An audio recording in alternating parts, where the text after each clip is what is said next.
months ahead, central banks around the world are planning to go digital.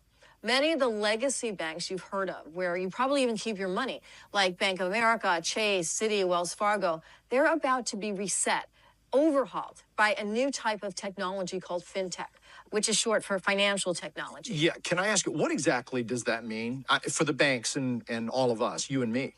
Essentially, it means the function of our banks is about to change.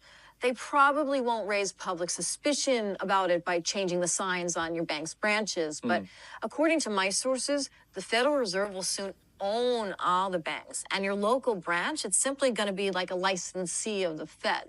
In other words, the banking infrastructure is being rebuilt from the ground up, and very few Americans are aware this is even happening.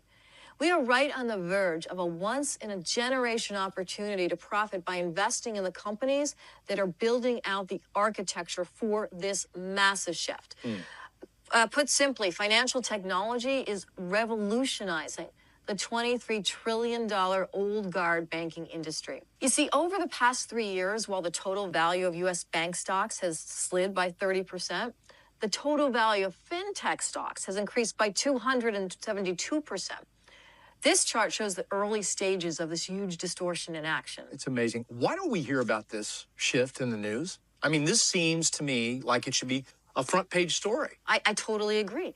But yeah, I got to remember, the central banks and the folks on Wall Street, they want to keep this transformation under wraps for as long as they possibly can. So they can get in front of it first. Of course.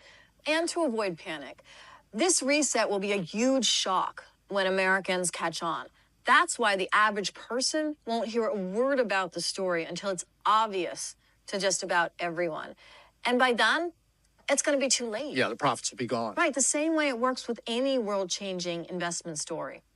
That's why if you're going to invest, I'd recommend you do it right now, today. And I found a small company at the center of it all. They're building the bridge between the legacy banking world and a new financial system. This firm recently bought the assets and the intellectual property to build what could become one of America's first government-accepted stablecoin networks. Nomi, if I'm understanding you correctly, you're saying this small firm you're talking about intends to modernize the financial system with the support of the U.S. government? That's exactly right, Chris. And that's why I expect that this company is going to become the leading firm powering the global payment system going forward. It has the intellectual property, technology, and the engineering expertise to launch a global payment system.